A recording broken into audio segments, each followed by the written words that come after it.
Et pour en savoir un peu plus sur la situation à l'intérieur du manoir de la Vallée, avec nous ce soir, le président et directeur général du groupe Lokia, propriétaire du manoir, Dr Guy Tremblay. Bonsoir. Bonsoir. Dès le premier cas, tous les résidents, tous les employés ont été testés. Qu'est-ce qui s'est passé dans les derniers jours? Beaucoup de vos résidents ont commencé à avoir des symptômes en même temps?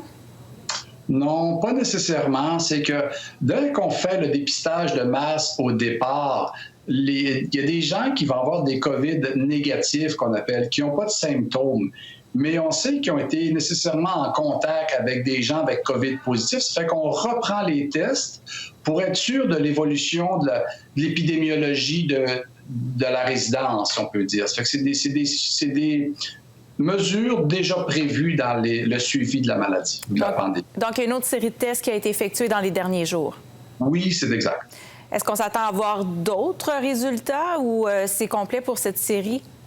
Je pense qu'on peut avoir d'autres résultats dans une semaine parce qu'on va quand même y aller de façon répétitive. Mais dans la série actuelle, pour les derniers cas, on s'attendait quand même qu'il y ait des cas positifs sur tout l'ensemble, comme vous avez eu le résultat à partager, je pense. On s'attend quand même qu'il y en ait d'autres. Mais sauf, on est déjà préparé pour que l'ensemble de la résidence ou surtout l'ensemble de l'unité de soins soit contrôlé avec du personnel. Parce qu'au départ, on disait que le virus s'était répandu à une unité.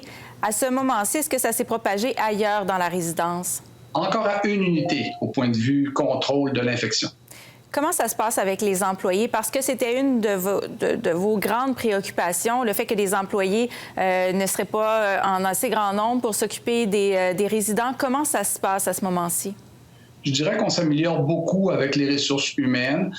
Comme vous saviez, dès les premières journées, c'était notre inquiétude d'avoir assez de ressources humaines. C'est un travail, la priorité, je dirais actuellement, dans toutes les équipes, que ce soit pour le programme de l'extramural, le département de la santé ou le département de la santé publique. C'est vraiment la priorité d'avoir des ressources humaines. Actuellement, je dirais qu'on s'améliore de jour en jour.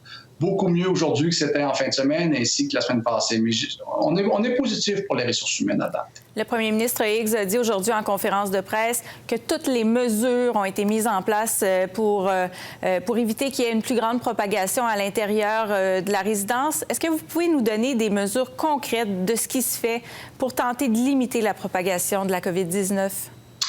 Il n'y a aucune communication entre l'unité Alzheimer, qui est l'unité chaude, où est-ce que les cas COVID, et l'unité froide qui est en avant, le niveau 2.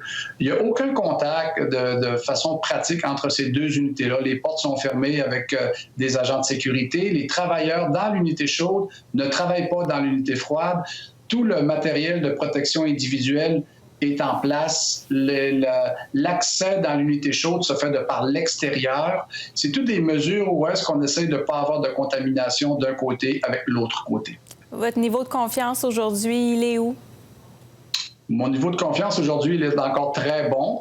Je pense que tant qu'on va contrôler les ressources humaines puis donner des soins de première qualité, je pense qu'on va passer au travers, en tout cas avec des bons résultats. Je vous dirais encore à date, je suis encore positif. Du moment qu'on continue à travailler comme on est parti, je pense qu'on est bien parti.